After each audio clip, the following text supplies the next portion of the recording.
વિડીયોની અંદર હજી આપણે અલિંગી પ્રજનન બાકી છે જોઈએ છે કોષ્ઠન અને બીજાણુ નિર્માણ. 2 માર્કમાં ક્વેશ્ચન પૂછાય છે કોષ્ઠન અને બીજાણુ નિર્માણ. હવે કોષ્ઠન અને બીજાણુ નિર્માણ છે શું? કોષ્ઠ બનવું એટલે કે એક લેયર બનવું, બરાબર?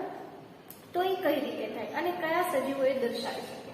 કોષ્ઠન અને બીજાણુ નિર્માણ જે છે, હું અહીંયા એક્ઝામ્પલ લઈ લઉં. અમીબા અને પેરાવિશિયમ જેવા એક કોષી સજીવો જે છે એ કોષ્ઠન અને બીજાણુ નિર્માણ દર્શાવી શકે. તો કોષ્ઠન અને બીજાણુ નિર્માણ થશે કઈ રીતે? સૌથી પહેલા તો અમીબા જે છે એ પ્રતિકૂળ સંજોગોની અંદર, પ્રતિકૂળ એટલે કેવા? તો તમે કહેશો અનુકૂળ ના હોય તેવા, તો અનુકૂળ એટલે કેવા, બરાબર? એવા સંજોગો કે જેમાં અમીબા દ્વિભાજન ના કરી શકે એવા સંજોગો જે છે, એવું વાતાવરણ જે છે એને કહેવાય પ્રતિકૂળ વાતાવરણ, બરાબર? એ વાતાવરણ માફક નથી આવતું દ્વિભાજન માટે, તો અમીબા શું કરશે? તો અમીબા આવા પ્રતિકૂળ સંજોગોમાં એના જે આ ખોટા પગ છે, તમે ભણતા આવો છો પહેલાથી કે આ જે છે અમીબાના ખોટા પગ છે, તો શું કરશે?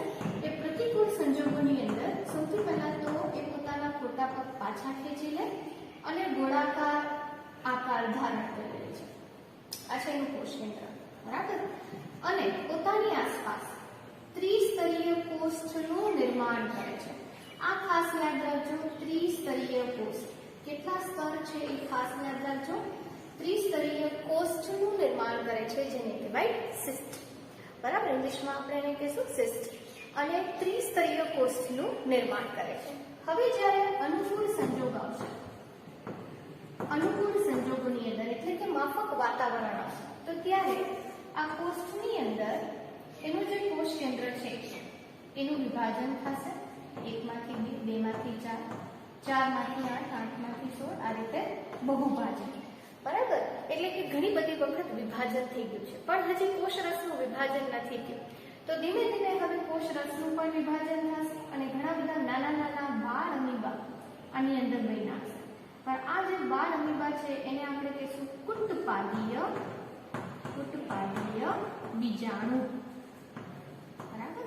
કુટ એટલે આભાસી, એવું લાગે કે એના ખોટા પગ છે પણ નહીં હોય, બરાબર? આભાસી એ જે બીજાણુ છે નાના નાના બાળ અમીબા બનશે. અને જ્યારે કોષ તૂટે ત્યારે એમાંથી ઘણા બધા નાના નાના બાળ અમીબા આજુબાજુના માધ્યમમાં મુક્ત થાય છે. મુક્ત થાય અને પછી એ વૃદ્ધિ કરશે. વૃદ્ધિ કરી અને મેઇન જે મુખ્ય જે પ્રાણી હતું એ કોષી અમીબા એના જેવું થઈ જશે. તો આ આખી જે ક્રિયા છે એ છે કોષ્ઠન અને બીજાણુ નિર્માણ. અને સાવ ઇઝી ક્વેશ્ચન છે, મોસ્ટ આઈએમપી પણ છે આ ક્વેશ્ચન, 2 માર્કમાં પૂછાય છે કોષ્ઠન અને બીજાણુ નિર્માણ. અને આની અંદરથી એમસીક્યુ પણ પૂછાય છે કે એના એક્ઝામ્પલ શું છે. અમીબા અને પેરાવિશિયમ એના એક્ઝામ્પલ છે. નેક્સ્ટ 2 માર્કનો ક્વેશ્ચન છે લીલ અને ફૂગની અંદર અલિંગી પ્રજનન જણાવો. આ એમસીક્યુ ટાઈપમાં પણ પૂછાઈ શકે અને 2 માર્કમાં પણ પૂછાઈ શકે. એમસીક્યુ ટાઈપમાં પણ આ ક્વેશ્ચન પૂછાઈ શકે. લીલ અને ફૂગમાં અલિંગી પ્રજનન જણાવો. તો આ બંનેમાં ચલ બીજાણુ અને કણી બીજાણુ દ્વારા અલિંગી પ્રજનન થાય છે. ચલ બીજાણુ એટલે કે જે ચલિત હોય, જેમાં કશા હોય, અને અચલ અથવા તો કણી બીજાણુ કે જેમાં કશા નહીં હોય, એને કહેવાય કણી બીજાણુ અથવા તો અચલ બીજાણુ. તો અહીંયા આપણે એના એક્ઝામ્પલ જોઈએ. ચલ બીજાણુ જે છે એ સૂક્ષ્મદર્શી ચલિત રચના છે અને એનું ઉદાહરણ છે ક્લેમિડોમોનાસના ચલ બીજાણુ. ક્લેમિડોમોનાસ જે છે એ એક કોષી લીલ છે, બરાબર? એક કોષી લીલ છે. અહીંયા એનું પિક્ચર આપેલું છે ક્લેમિડોમોનાસના ચલ બીજાણુ. આ એનું હરિતકણ છે, ગોળાની નાળ આકારનું, અને આ એનું કોષ કેન્દ્ર છે, બરાબર? અને આ જે છે એ છે કશા, કેમ કે એની અંદર એના ચલ બીજાણુ છે એટલે કે એમાં કશા જોવા મળશે. અને બીજું એક્ઝામ્પલ આપણે લઈએ અચલિત રચના, બરાબર? કણી બીજાણુ જે છે એ અચલિત રચના છે અને એ જોવા મળે છે. ઉદાહરણ આપ્યું છે પેનિસિલિયમ ફૂગ. અને પેનિસિલિયમ ફૂગમાં આ જે આખું છે એ છે એના કણી બીજાણુ. આની કવક જાળ છે, કવક સૂત્ર છે, અને એમાં તમે જોશો કે પડદામય છે અને દરેકની અંદર એક કોષ કેન્દ્ર આવેલું છે. અને આ છે એના કણી બીજાણુ. અને કણી બીજાણુ જ્યાં હોય એને કહેવાય કણી બીજાણુ ધાની ઘર. આ તમે ભૂલી ગયા છો, કણી બીજાણુ ધાની ઘર, બરાબર? આ તમે ધોરણ 11માં ભણી ગયા છો. તો આ ક્વેશ્ચન છે 2 માર્કમાં પૂછાય છે અથવા તો એમસીક્યુમાં પૂછાય છે. નેક્સ્ટ ક્વેશ્ચન આપણે જોઈએ અને આઈએમપી પણ છે, એમસીક્યુ એમસીક્યુમાં ઘણી બધી વાર પૂછાય છે અને જોડકા જોડોમાં તો હોય જ છે. એક એમસીક્યુ એવો હોય છે કે જોડકા જોડો અને કેના દ્વારા વાનસ્પતિક પ્રજનન થાય. હવે વનસ્પતિમાં જે અલિંગી પ્રજનન જોવા મળે એનો આ ક્વેશ્ચન છે કે વનસ્પતિમાં વાનસ્પતિક પ્રજનન ઉદાહરણ સહિત સમજાવો. સૌથી પહેલા તો વાનસ્પતિક પ્રજનન નવો શબ્દ આવી ગયો. એ બીજું કાંઈ નથી, એ અલિંગી પ્રજનન છે. જન્યુના જોડાણ વગર જો નવા છોડનું સર્જન થાય તો તેને કહેવાય અલિંગી પ્રજનન. અને જો વનસ્પતિમાં એ અલિંગી પ્રજનન થાય તો તેને કહેવાય વાનસ્પતિક પ્રજનન. દાખલા તરીકે આ પ્રયોગ તમે કર્યો હશે કે ગુલાબની જે ડાળી છે એ કાપી અને તમે એને બીજા કુંડામાં વાવી દો તો એક નવો ગુલાબનો છોડ બની જશે. તો એ છે વાનસ્પતિક પ્રજનન કે જેમાં આપણે જન્યુના જોડાણ વગર, બીજ વગર જ નવા છોડનું સર્જન થઈ ગયું છે. તો આપણે એમાં જોઈએ કે વાનસ્પતિક પ્રજનન જે છે એમાં કયા કયા એક્ઝામ્પલ આવશે. હવે સૌથી પહેલા તો વનસ્પતિમાં જે વાનસ્પતિક પ્રજનન થાય કે જેના દ્વારા થાય એને કહેવાય વાનસ્પતિક પ્રસર્જકો, વેજીટેટિવ પ્રોપેગ્યુલ્સ, બરાબર, કે જેમાંથી એ ઉત્પન્ન થાય છે. પ્રથમ સર્જક વાનસ્પતિક પ્રસર્જકો એને કહેવાય.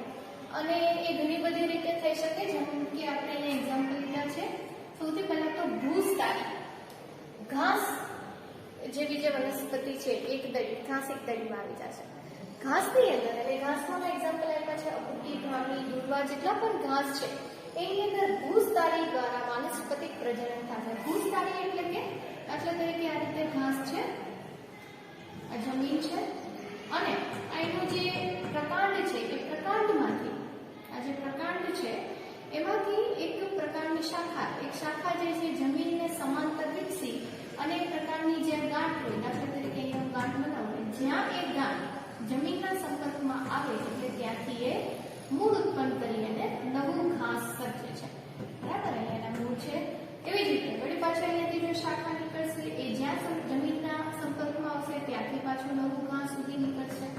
તો આવી જે રચના છે એને કહેવાય ભૂસતારી. ખાસ યાદ રાખજો, જમીનની સમાંતર એ શાખા વિકસે છે અને શાખાની જે ગાંઠનો જે વિસ્તાર છે એ ગાંઠ જ્યાં જમીનના સંપર્કમાં આવશે ત્યાંથી નવો છોડ ઉત્પન્ન થઈ જશે. એ છે ભૂસતારી.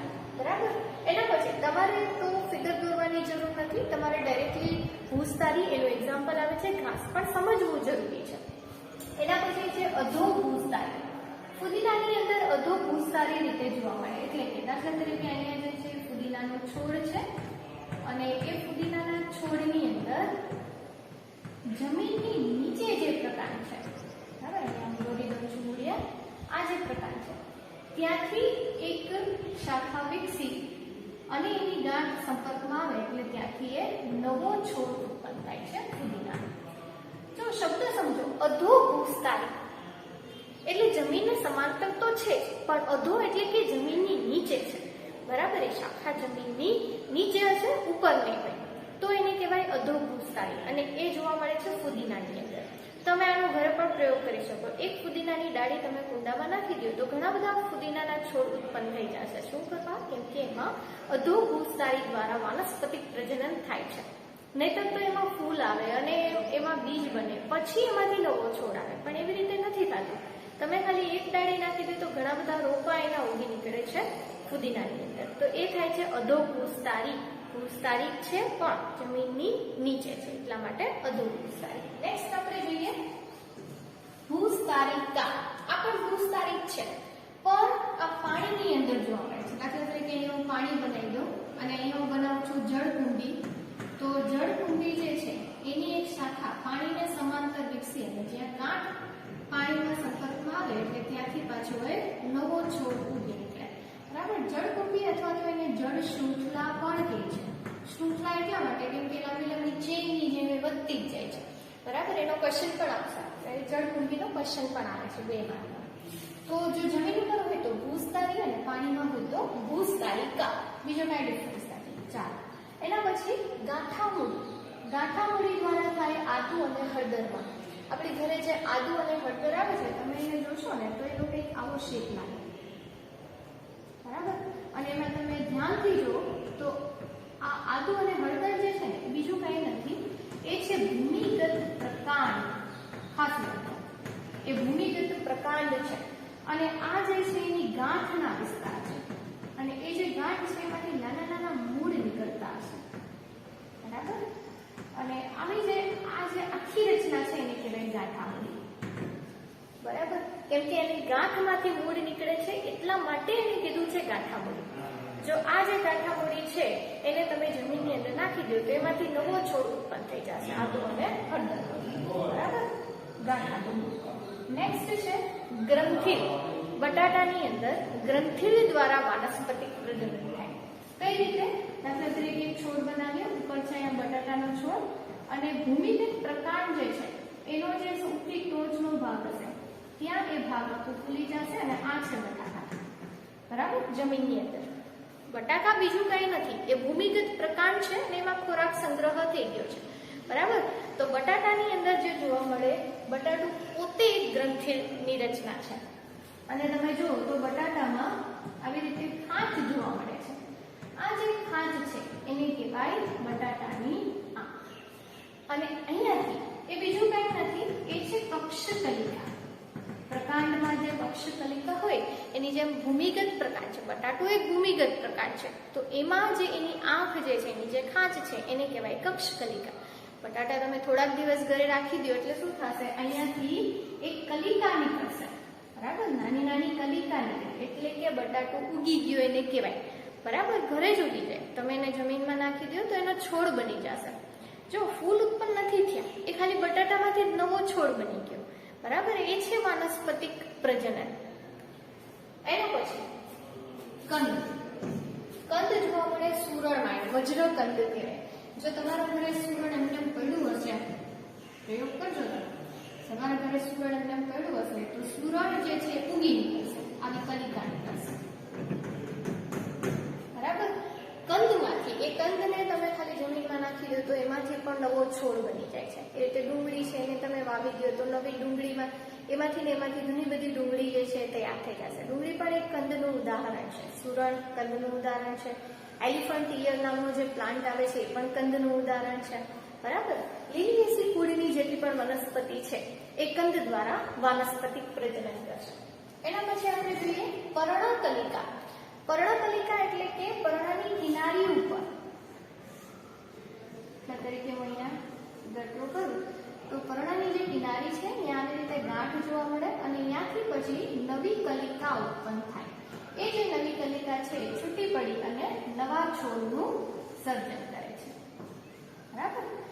પર્ણની કિનારી ઉપરથી જો કલિકા નીકળે તો એને કહેવાય પર્ણકલિકા. અને નાની નાની ગાંઠ જોવા મળશે. અને એક્ઝામ્પલની અંદર બ્રાયોફાઇલમ છે, બરાબર. પાનફૂટી, પથ્થરવેલ પણ એને કહી શકાય, એકદમ સામાન્ય કોમન નામ છે. તો પર્ણકલિકા દ્વારા જોવા મળે છે પાનફૂટીની અંદર. અને પુષ્પકલિકા એ જોવા મળે રામબાણની અંદર. રામબાણની અંદર હું તમને કહું તો એ છોડ જે છે એની ટોચનો ભાગ કાંટાળો હોય, ટોચનો ભાગ એકદમ કાંટાવાળો હશે. આ છે રામબાણ. ખેતરની આજુબાજુ તમને એ જોવા મળે, કેમ કે એની જે પર્ણનો ટોચનો ભાગ છે કાંટાવાળો છે, એટલે કોઈ પ્રાણીને અંદર આવવા નહીં દે ખેતરની અંદર, બરાબર. તો એટલા માટે એને ખેતરની આજુબાજુ વાવવામાં આવે છે. એ રીતે તમને બીજું એક્ઝામ્પલ આપું તો એલોવેરા, કુવારપાઠું જે છે એ પણ, એમાં પણ પુષ્પકલિકા દ્વારા વાનસ્પતિક પ્રજનન થશે. એટલે રામબાણની અંદર વચ્ચેથી એક આવું દાંડી જેવી રચના નીકળે જેને કહેવાય પુષ્પકલિકા. અહીંયા પુષ્પા અને આ જે કલિકા છે છૂટી પડી અને નવા છોડનું સર્જન કરે. આ પુષ્પકલિકા 6 ફૂટ સુધી પણ હોઈ શકે એટલી લાંબી પુષ્પકલિકા હોય છે અને પછી નવા છોડનું સર્જન થાય છે. તો અહીંયા આપણે વાનસ્પતિક પ્રસર્જકો જેટલા પણ હતા એ પૂરા થાય છે. અને આપણો 2 માર્કનો ક્વેશ્ચન છે, તમને પૂછાશે. તમારે આવું કંઈ ડ્રો નથી કરવાનું, આ સમજવા માટે હતું. તમારે ખાલી એના એક્ઝામ્પલ લખવાના છે. ભૂસ તારીખ તો એની સામે શું એક્ઝામ્પલ આવે, ભૂસ તારીખ આ તો શું એક્ઝામ્પલ આવે. જોડકા જોડોની અંદર ખાસ પૂછાય છે એટલે ખાસ ધ્યાન રાખજો. 2 માર્કમાં પૂછાય છે અને MCQ ટાઈપ પૂછાય છે. નેક્સ્ટ વિડીયોની અંદર આપણે નેક્સ્ટ ક્વેશ્ચન જોશું.